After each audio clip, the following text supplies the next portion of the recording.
All right. Good afternoon and welcome to all. This is a members forum from the World Affairs Council of Atlanta with special guest, Dr. Sarah Kayango.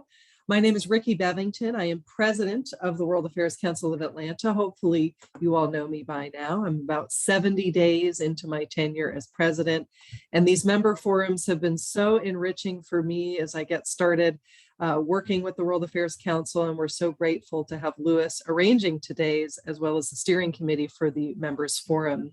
I'll read some bios and then I'm going to hand it over to Louis to lead a conversation about women in microfinance with Dr. Sarah.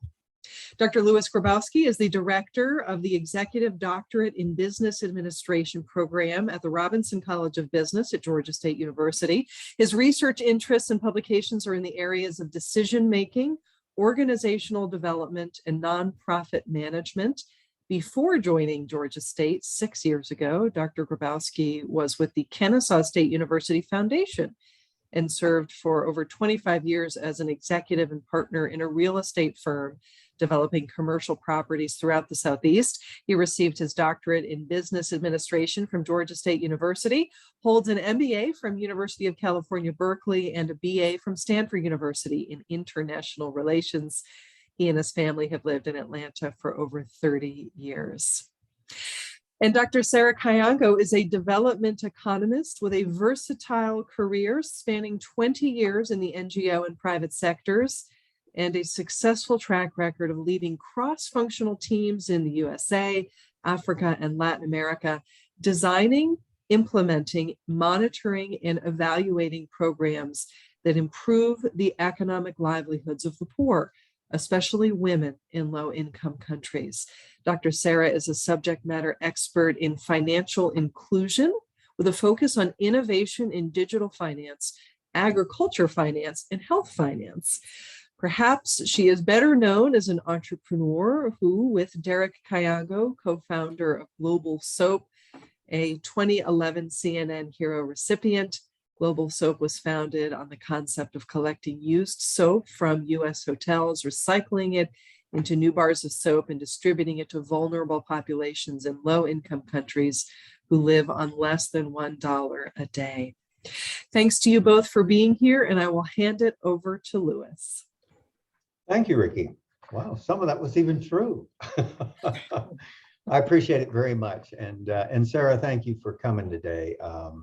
You've got a very, very interesting background in this area. As Ricky said, you've got 20 years. You've done work in the US, in Africa, in Latin America, more specifically, Liberia, Nicaragua, Ghana, Nigeria, Ethiopia. It's just a very impressive background of actually hands-on work in this area. And so we thank you. And I also know you as a student here at Georgia State who went through the and got her doctorate in business administration and wrote a very, very excellent dissertation on microfinancing.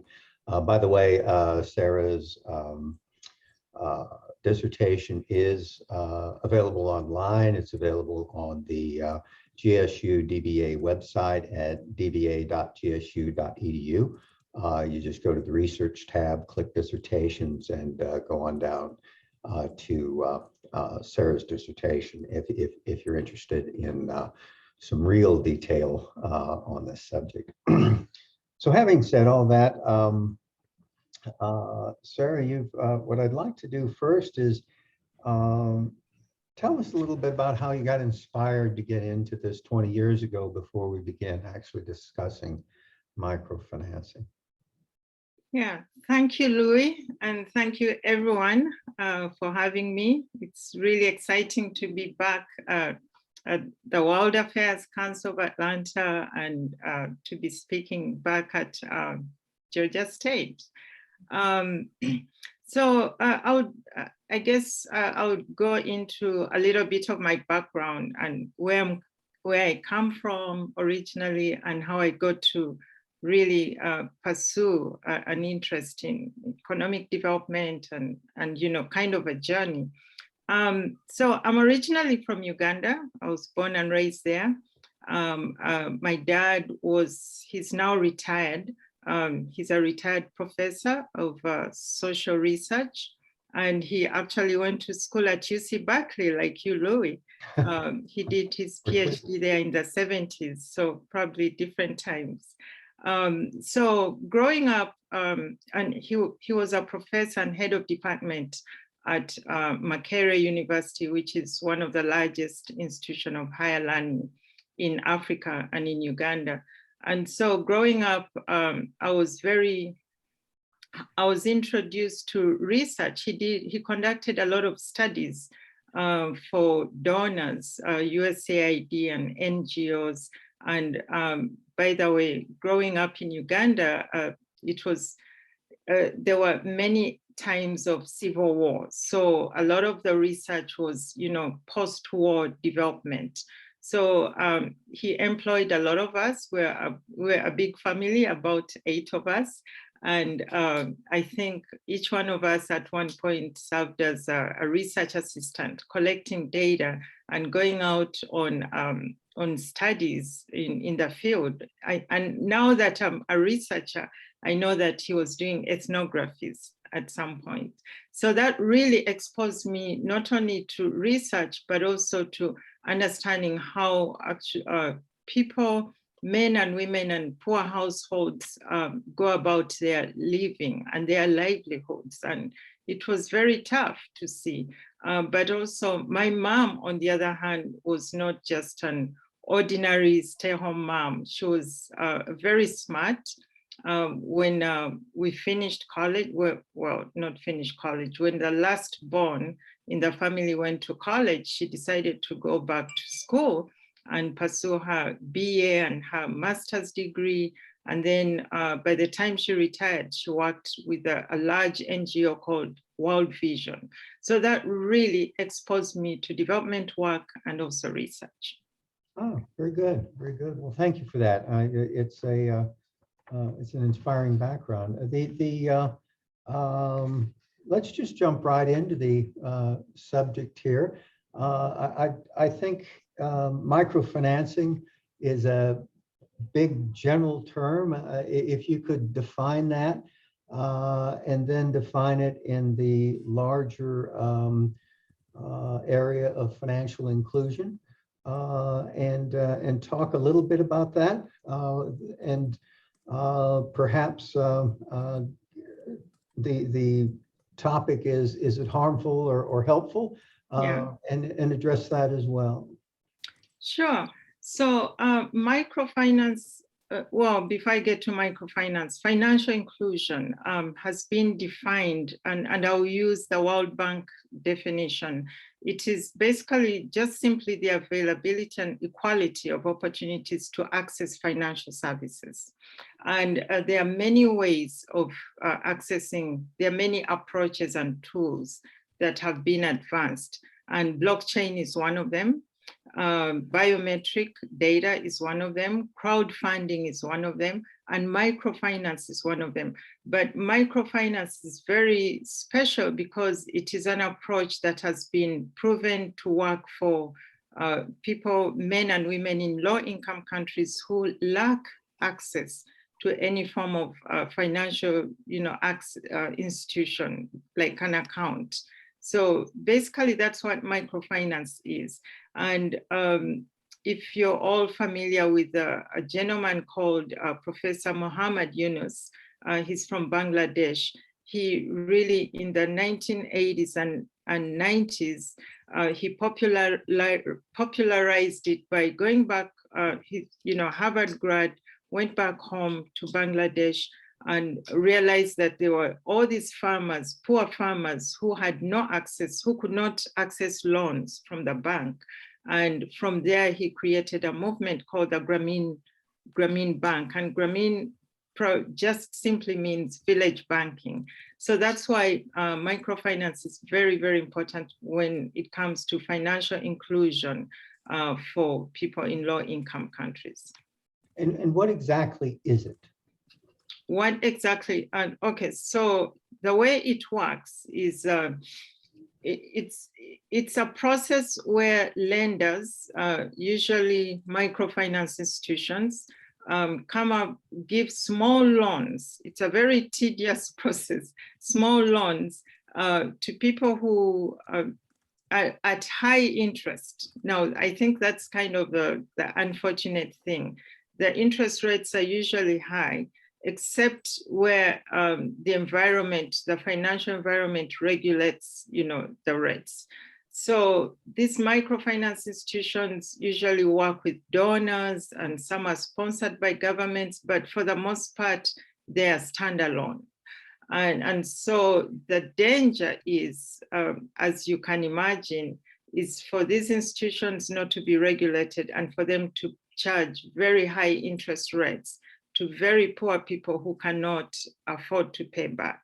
And so defaulting is very high. It can be very high. But in the last few years, we've seen that actually the poor can, when given the right products at the right interest rates, they can actually pay back. So we've seen default rates going down, although now the pandemic has reversed most of the progress in the recent years.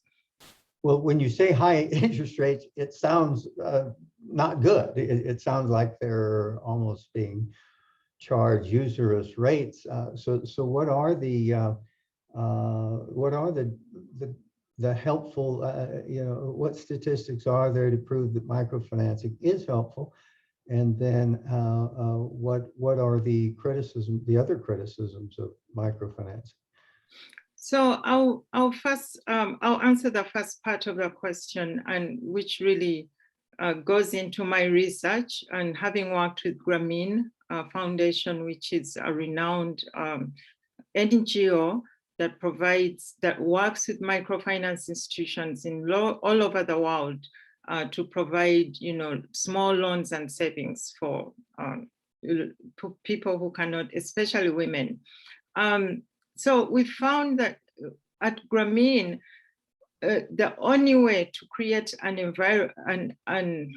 positive environment and really, overcome all those challenges of microfinance lenders charging exorbitant interest rates is to really work to create an orchestration of different providers coming together to find solutions.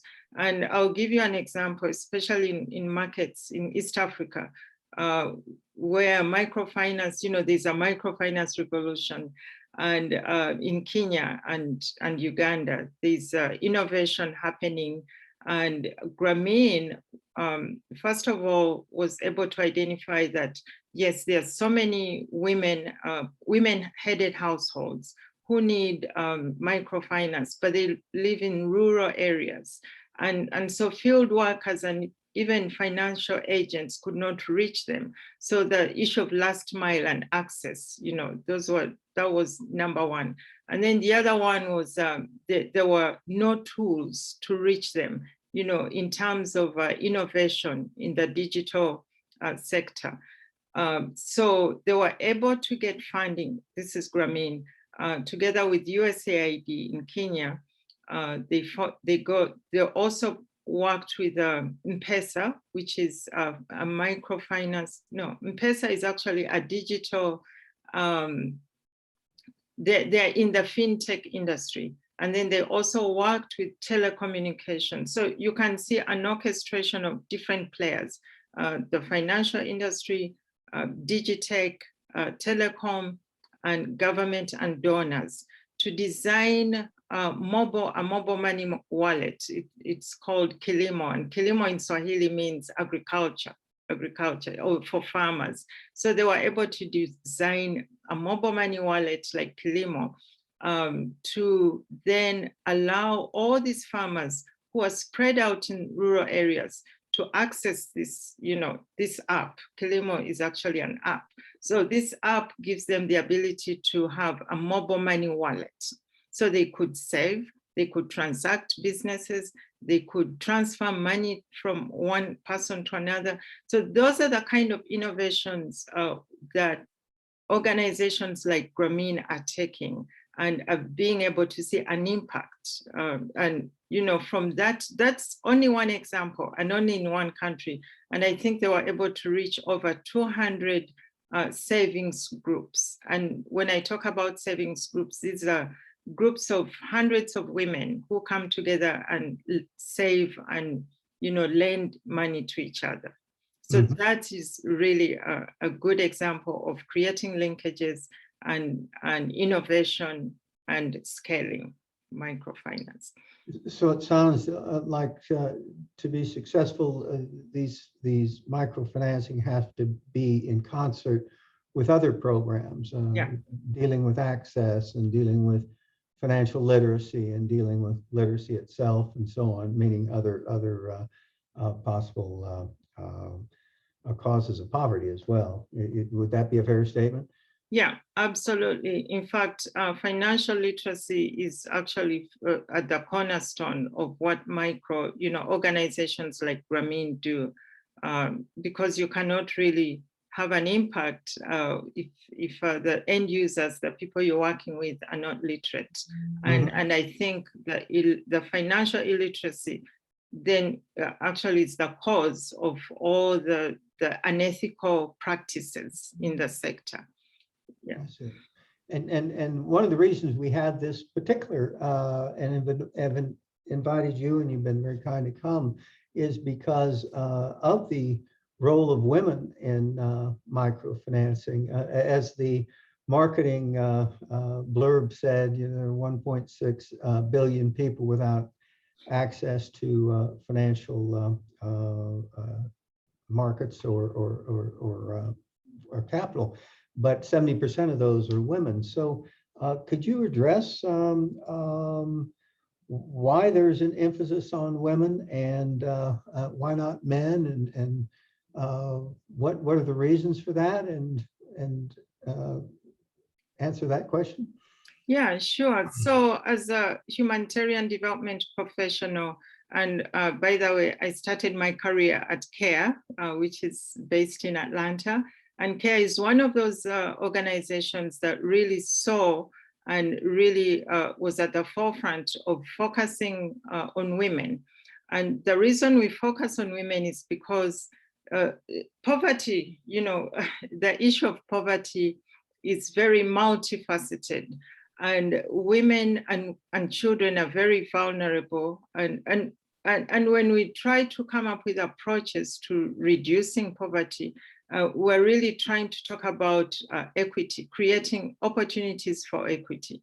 And whether it is financial inclusion, whether it is equity in education, whether it is equity in pay, equal pay, even in developed countries like here, that is an issue we constantly grapple with, or just equity in property, ownership of property. So you find with all the data we've seen, 1.6 billion people living, being excluded, 70% of those are women.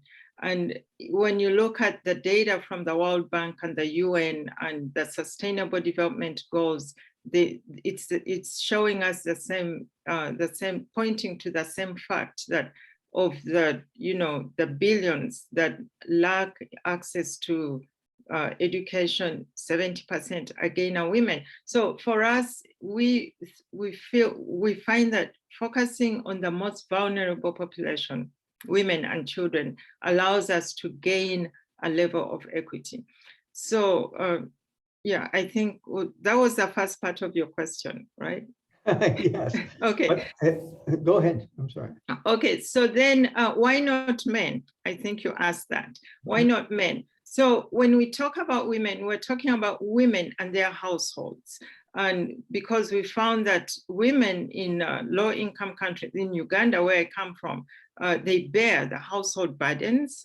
They bear, they're the ones who have to take care of the children. They have to cater for their children's education, their health, and the men usually have some kind of livelihood. But now, when it comes to microfinance in particular, of the savings groups, the village, because we work within we try to organize women in groups in order to have impact. So when women have collected cash, usually without access to a bank, they keep it in a lockbox. Sadly, they have to keep it in a lockbox. So the issue, security becomes an issue. And sadly, it's actually, the security is not against some intruder, it's within the household. It's against, we've seen tons and tons of examples where the men come back home and, they need money, they need cash to go, spend on drinking with their buddies. And then they have to take, the money from the cash boxes. So then, actually, during the pandemic, we saw an escalation of domestic violence as a result of that. So when we come up with these innovations where we're creating linkages between microfinance organizations, digital companies, telecom, to create products like mobile money wallets that women can actually use instead of keeping money in a lockbox. Actually, now their money can be safe on a mobile money wallet, and from that they can transact businesses. So that is the level of innovation. And well, that's why we focus on women, because they're the caretakers, and also they're organized they're the participants mainly of these savings groups. Now, having said that, we also encourage a lot of gender dialogues. So when we're meeting with groups and teams of people, microfinance groups, we encourage the men. So we do a lot of gender dialogues and gender roles. Yeah. Very good, very good. And that's in a it is, the men are also marginalized, meaning they also oftentimes are poor, and they oftentimes are, in a bad situation as well. So it does, empowering women can alienate men in those male-dominated societies. So that's interesting that you do the gender education. Is that successful most times, or? Yeah, for the most part, because and actually we've seen cases where information is everything. Cases where men come up and actually they take leadership roles, and they are also able to help and access, and we give them employment opportunities. They can become field agents, but again, Louis, we work in a context where, yes, society is patriarchal, but also men have more opportunity, even in a rural setting where there is extreme poverty. A man will have access to owning property than a woman. So, but then having them understand through those gender dialogues, and where we do even role playing, they gain a better perspective and gain information on what gender, how powerful gender can actually impact on the economic livelihood. Sarah, are there statistics on how microfinancing have helped alleviate poverty or empower women, or are there statistics on that? Yeah, absolutely. So there's a lot of statistics and research, and I would probably cite for you the most recent, the post in the last 2 years from the Center for Financial Inclusion. And this data was derived from interviewing different microfinance stakeholders and NGOs and governments, even from different countries, from all the way from Asia to Latin America to Africa. So because of the level of innovation, and this was an unintended consequence of the pandemic. And I think even in the US, we all know that governments had to disburse, the surplus package. funds to really enable people gain some kind of livelihood. And so they were able to do this because of mobile, digital solutions that had, and again, I said, an unintended consequence of the pandemic. Because of the digital solutions and mobile money wallets that have already been established as a result of microfinance, the work of so many people involved in microfinance. We've seen so many new accounts, inclusion, in other words, financial inclusion, new accounts at scale like never before. And I'll give you 4 examples from 4 different countries. So in Paraguay, they saw 1.5 million new mobile wallets, users of mobile wallets. In Jordan, and Jordan, this is a very unique example because we deal a lot with people in transition, in crisis, refugees, and not just women, but refugees, people in crisis. So in Jordan alone, there were 500,000, 500,000 new mobile wallets, new users with mobile wallets. In Brazil, probably one of the largest new digital savings accounts for people who are previously unbanked, 35 million. And in Colombia, 700,000 new digital accounts. So yes, microfinance has had a great impact on how people can access finance. Those are some fantastic figures. That's great news. I've probably asked enough questions now, and we're roughly halfway through. So what I'd like to do is to open it up to the audience here, and if you would click on, I guess, the raise your hand function, and I'll call on you and unmute yourself and ask the question. Keith, I'll start with you. You can turn on your video too, because everybody wants to see your beautiful face. Such as it is. So if I can buzz right through about 3 things related.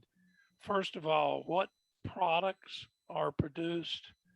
And then I had a question on what's a good rate and a typical amount. I'm sorry, any activity in the US, and where do these women access these wallets? It assumes a technical access. So sorry, pick one, answer all of them, whatever. Yeah. Hi, Keith. So how do women access these wallets? So I think the advent of mobile phones has really enabled microfinance to be scaled. So via their phones.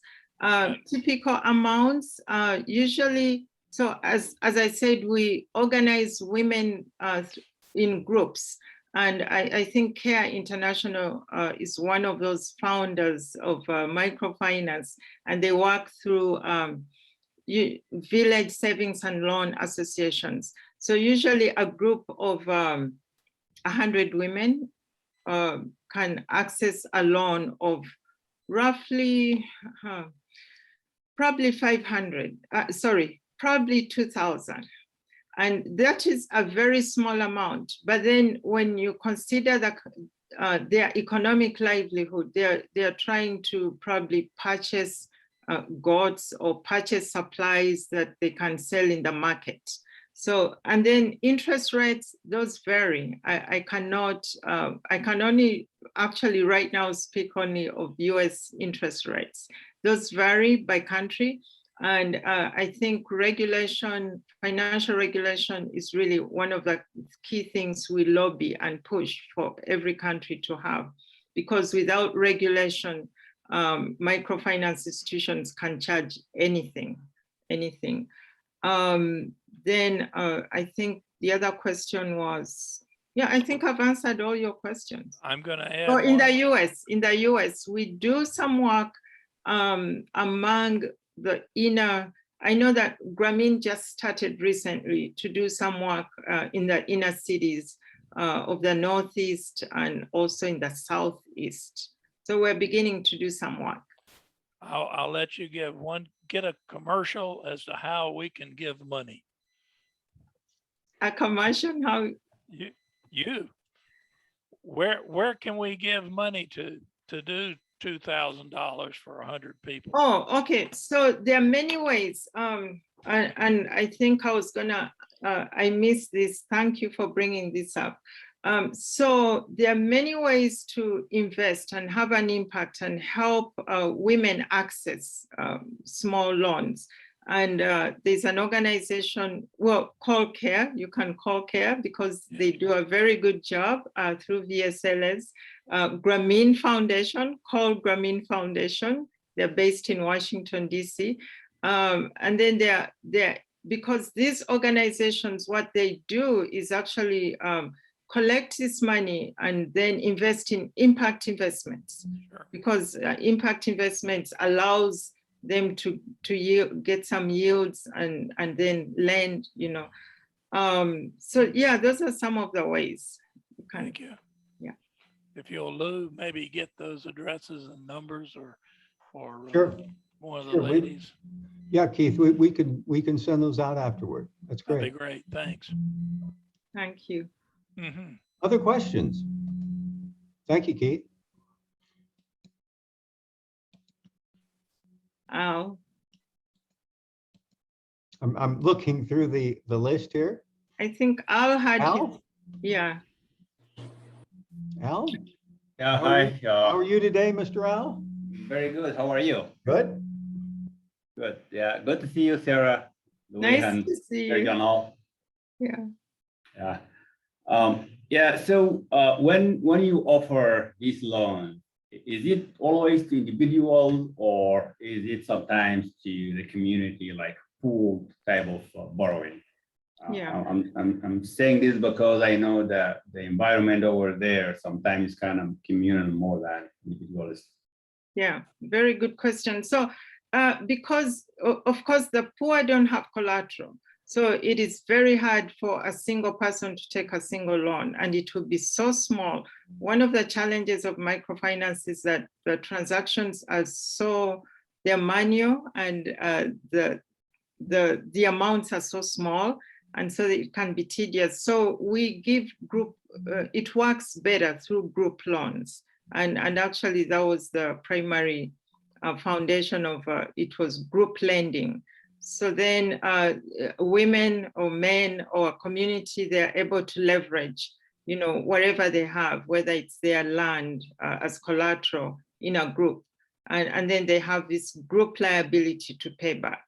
Yeah, and it's the risk is spread better than, you know, having that burden on an individual. And if I may, Sarah, if the loan is to the group, then how do the individuals get it? How is the loan distributed then? Oh, they split it up. They split it up. And who is they? The group members. So the group members get together and decide you're going to get so much, I'm going to get so much, and so on? Well, it's always equitably distributed, and they're all liable for the non-payment. I see. So the risk is spread out. Yeah. Gotcha. Thank you, Al. Appreciate it. Ramesh? Hi, yeah, thanks, Louis, and thanks, Sarah, for that wonderful talk. The context I have is I have a very good friend of mine who's my classmate from graduate school in India, who was heading up Vodafone.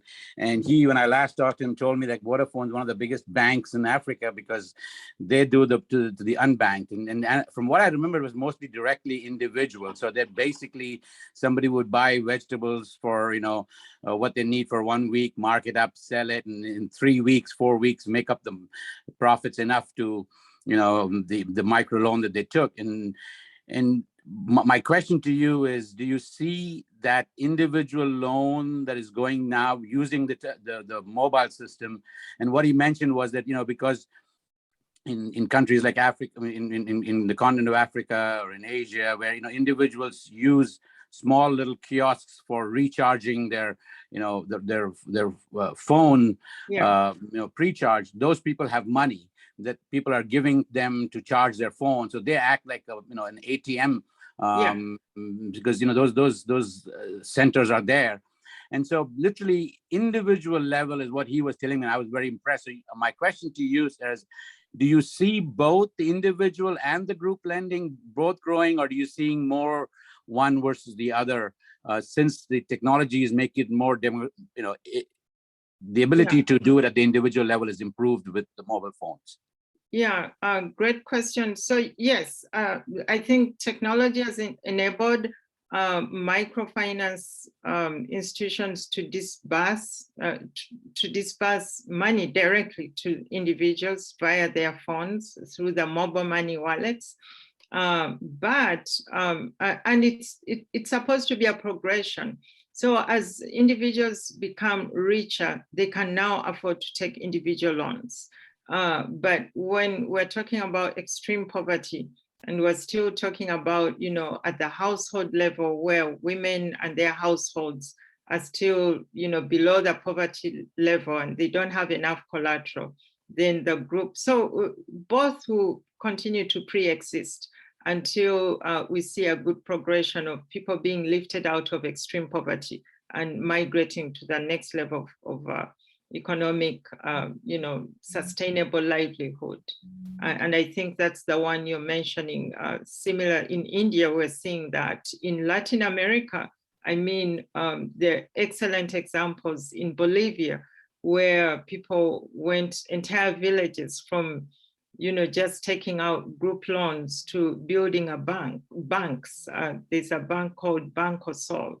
It was built by the poor. So that is supposed to be actually the progression. So. Yeah, great. No, thank you for that, because I think there's an opportunity for both the group and the individual, and especially now with everybody having phone accounts. The fact that it's happening individual, I think, is even more powerful. So thanks for those comments. Appreciate it. Yeah, thank you. Thank you. Thanks, Ramesh. Samar? Thank you all so much. This has been amazing. It's I got two questions. One is, as I've been interested in a career in microfinance for a while, and I'm done with school already. I got my master's in city planning in December. I was wondering of different types of paid training opportunities, or certain paying jobs, or like something involving training or something like that I could look into or apply for. And then the second question is, if I'm currently looking at traditional banking jobs right now, what type of roles should I try to focus on or go for that would aid me in microfinance for later? Yeah, good questions. I'll answer the last one first. So in traditional banking, obviously going into donor advised funds and impact investments. Actually, a lot of in our work we invest in those tools. So those are two good examples.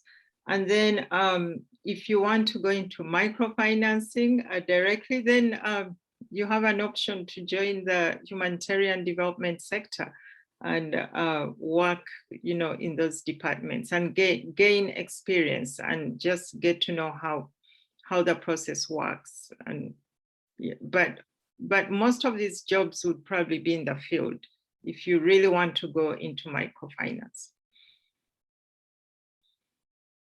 Does that help, Samar? Thank you.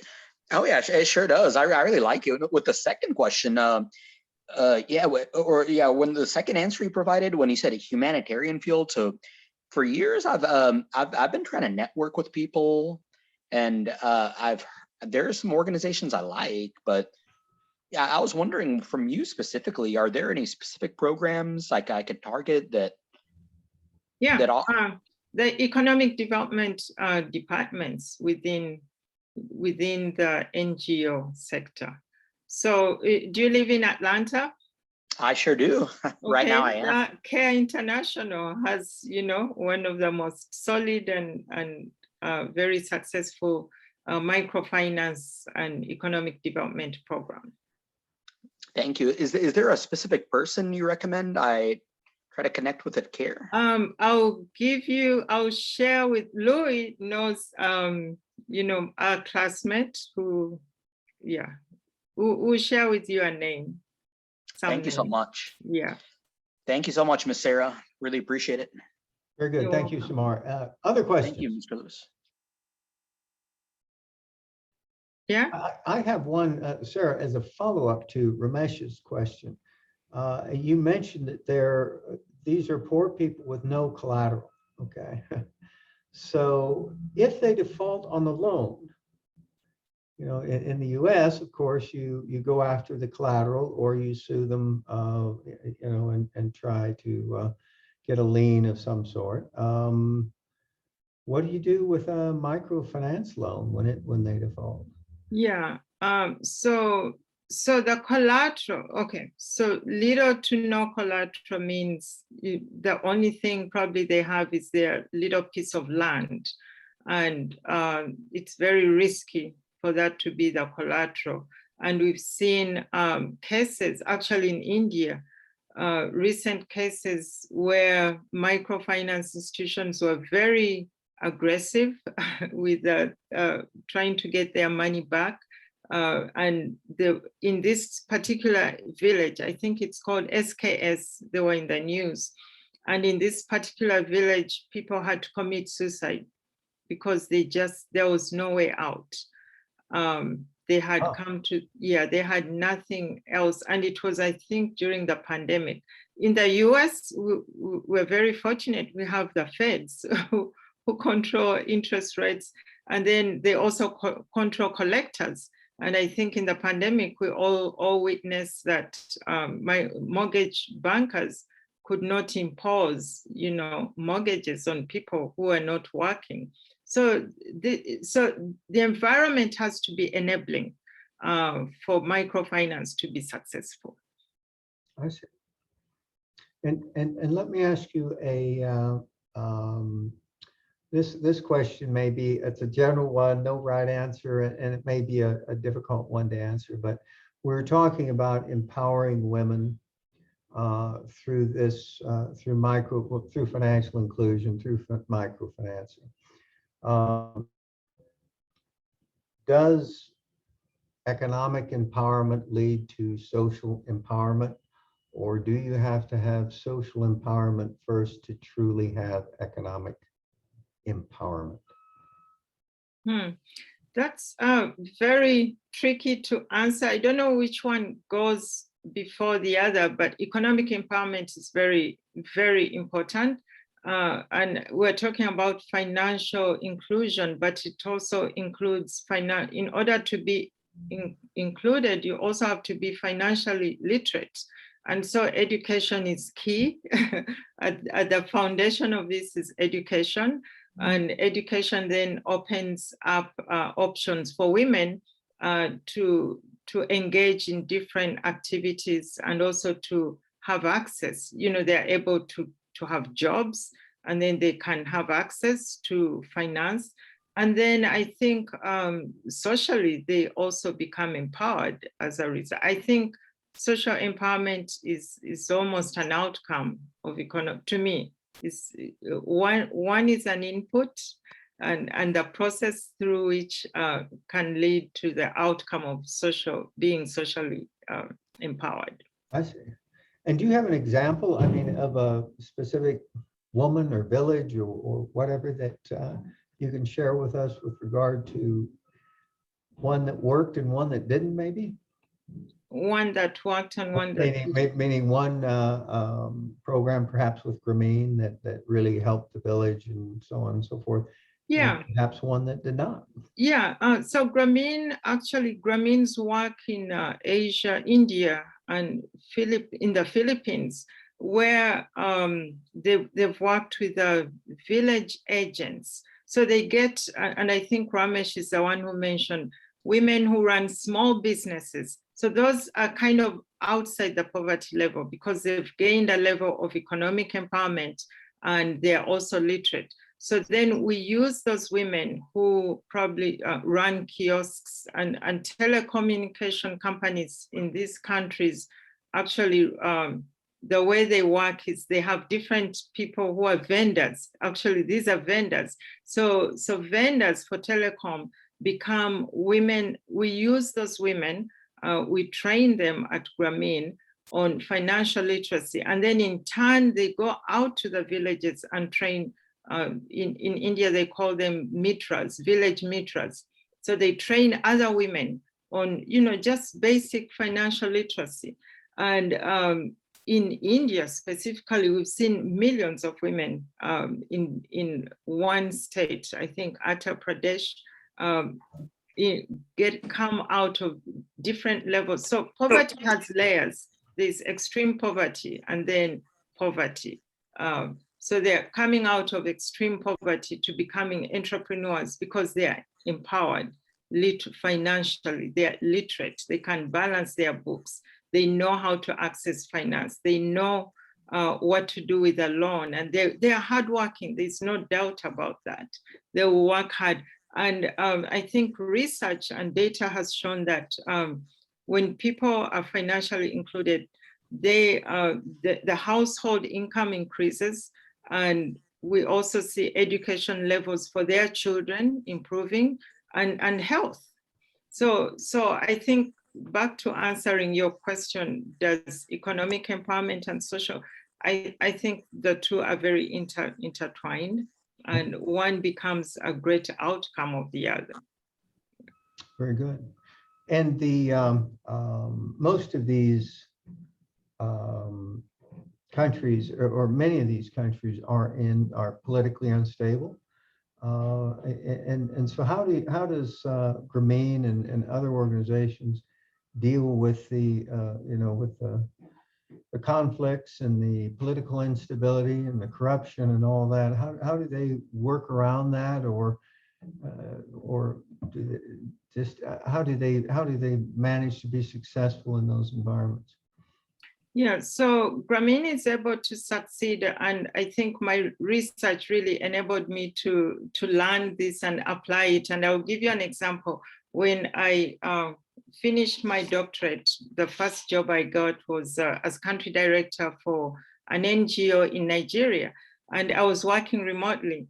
But because I understood the importance of building and creating linkages between different sectors, we were faced with a challenge. As you all know, northern Nigeria has had different conflicts, Boko Haram, and as I mentioned, there's always a segment of society that is on the move. So we had to disburse small loans to women in a refugee settlement in northern Nigeria. And we were not going to do it through the bank because they're refugees. They don't have accounts. They are not registered. They don't even have IDs. And so we worked through partners, and we ensured that these women had access to mobile phones. So we worked with a partner, a mobile phone partner, and also a microfinance institution that designed, again, another mobile money wallet. I was able to apply, actually, the findings of my research to this situation. And so when we went there, physically, we were just going to ensure, we were going for accountability purposes to ensure that the women who had been registered and whose phones were registered received the money that had been disbursed to them. And so that's an example of, and that is a crisis, but then there are evolving crises, like right now in Syria and in Ukraine. It's going to take a lot of work. That's a humanitarian disaster, because accounting for everyone who has left Ukraine and ensuring they even have any form of access to a phone or anything, it's going to become very hard to provide any form of aid, leave alone financial aid to them. Very good. Thank you. Ramesh, you have another question? Yeah, Lewis, more of a comment to pick up where you talked about collateral. In fact, when I asked my friend who was the head of Vodafone and was doing in Africa, I asked the same question about collateral. And he was saying that, even though we in credit card companies here do non-collateral loans to people, based on a credit rating, they've started their own credit rating system based on their phone, use, so on. And essentially, maybe because the phone is an important part of their lives and they don't want to give up that functionality. But he mentioned that default rates are absolutely close to zero. I mean, they've been really, really good. So these, I forget the number, it was like billions of dollars that Vodafone is sort of being the banking to the unbanked sector. And he was talking about, that the default was not the issue. It's more about making sure how do you sort of evaluate and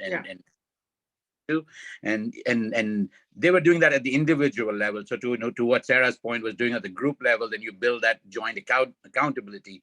But even at the individual level, they're able to use the credit rating system that they're creating, which is a great model. Mhm. They're able to lend. So similar to what credit card companies are doing here, they are able to do that using the technology that they have. And what is more powerful is because they have the infrastructure to charge the phones and do all that stuff, they're able to use that same infrastructure for financing purposes. Yeah, absolutely. And Vodafone has done a very good job, creating mobile money wallets. And by the time someone has access to a mobile money wallet, they have some kind of income. So it's likely they will not default. It's likely they will not default. But then again, I'll go back to the group level and really women and households who are below the poverty level. It's very, very hard for them to get individual loans. The only way they can really succeed is if they come in as a group. Then they can spread the risk as a group. Yeah. And what is the role of the World Bank in all of this? Or do they have a big role? Yeah, absolutely. They work with governments, and actually governments, we're seeing governments in, Ghana is a good example where government is regulating these industries and really dealing with predatory lending. They work with governments to come up with instruments to really help the poor. And governments have a role to play in regulating, the financial industry, but also they can champion innovation. And I think the example in Uganda where the government needed to reach, and where the World Bank comes in, is they work with governments, either through their multilateral donors or lenders. So they lend money to the government to implement this work. And in my everyday work, actually, that's kind of what I do. We advise governments on how to implement these programs effectively and sustainably, and also to ensure scale and that everyone is reached. Yeah. Thank you. Jerry, I don't mean to call you out, but I just saw your comment in the chat. Would you share that, your experience in Afghanistan?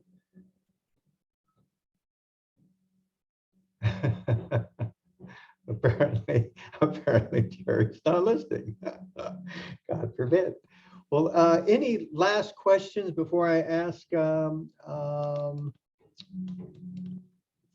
Sarah a last question? Well, very good, Sarah. This is my last question to you. I know you're doing research right now on agricultural microfinance innovation. Where do you think financial inclusion, microfinancing, and the empowerment of women, where do you think that's heading with climate change, and COVID, and everything else in the world? Yeah. Wow. So those are now the issues we're grappling with that we never had to grapple with. COVID has had a negative impact. It has reversed most of the progress of the last decades. But the only good thing is that innovation, as I said earlier, I read to you the the numbers of people who have been able to access mobile money wallets, money through their mobile money wallets. Innovation has helped. So we really think that programs we're now designing have to take into consideration the impact of climate change, and climate change impacts farmers. So my paper is on agricultural microfinance.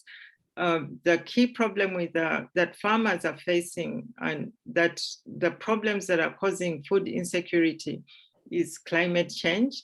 And farmers, rural farmers lack access to tools and seeds. They lack access to markets, and they need to be able to sell their products and tap into the larger supply chains. We're looking at just looking in the value chain of cocoa, chocolate.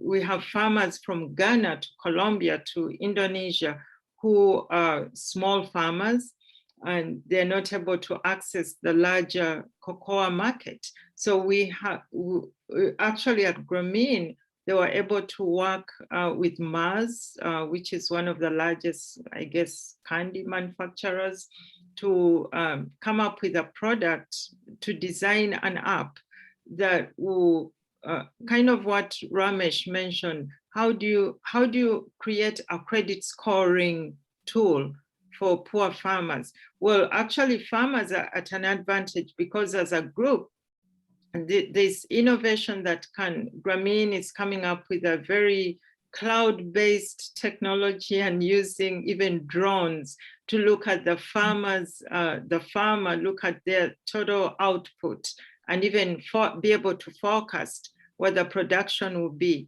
and what they'll earn in a 7-year period. So that is a kind of next level, very exciting and next level innovation that will probably tackle climate change, food insecurity, and be able to provide. So with this kind of ranking, then microfinance institutions take that information to banks. And that is very solid data that a bank cannot turn away. And they're able to provide loans to these farmers. So there's progress being made. Grameen is very advanced, I think, in terms of innovation and looking at agriculture holistically. The pandemic reversed a lot of the progress, but I think technology has given us a lot of hope. There's a lot we can do to innovate and do better and scale. Very good. Well, Sarah, thank you so much. This has been fantastic. This has been very interesting. I appreciate it. Round of applause. Thank you, Louis. Thank you, everyone. Thank you very much. See. And we will put in, send out the links that Keith asked for, and also a link to Sarah's dissertation as well. Ricky, I believe it's back to you now for the last minute wrap up. Thank you. Absolutely. And Louis, thank you. And thanks to the steering committee of the Members Forum for inviting Dr. Sarah to join us. I think this is a great example of the power of the membership in the council and being a part of the Members Forum. It's the ability to bring these speakers here to us and ask these personal one-on-one questions to these experts. So thanks to you all and your team, Louis. And Dr. Sarah, we are so honored that you took this time out of your busy day to speak with the council, and we look forward to inviting you back in person sometime in the near future. Thank you. Thank you, Ricky. Thanks, everyone. Thanks, Ricky. For those of us who we're going to be posting this on YouTube, so some people who may not yet be members of the council may be watching this conversation later. We do invite you to find the levels of our individual and corporate membership at our website, which is wacatlanta.org.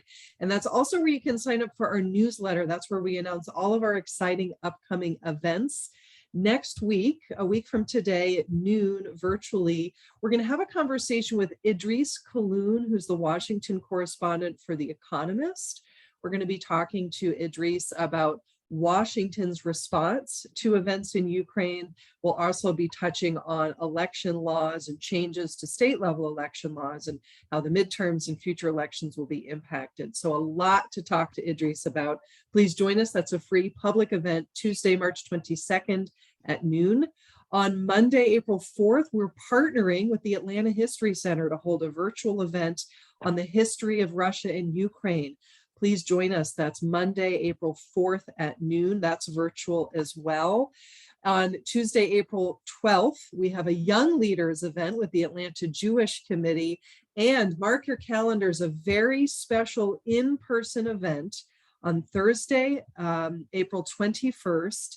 Former Georgia Supreme Court Chief Justice Leah Ward Sears will be in person with her. We're going to be talking about her incredibly impressive career as the first Black woman appointed to the Georgia Supreme Court and all the wisdom she has to share. And of course, the news that Biden has nominated a Black woman, the first Black woman to the US Supreme Court. That's Thursday, April 21st in person, and sign up for our newsletter for details. So thank you for that. Thank you to today's behind the scenes team, our graduate students, Anna Petrova of the Andrew Young School of Policy Studies and Laura Brower from the Robinson College of Business, James Kilpatrick, the council's business manager, and our stellar interns, Kanko Zonu from Georgia State University and Murphy Reef from the University of Georgia. Our website, once again, is wacatlanta.org. Thank you, Louis. Thank you, Dr. Sarah. Thanks to our audience. We'll see you next time. Thank you.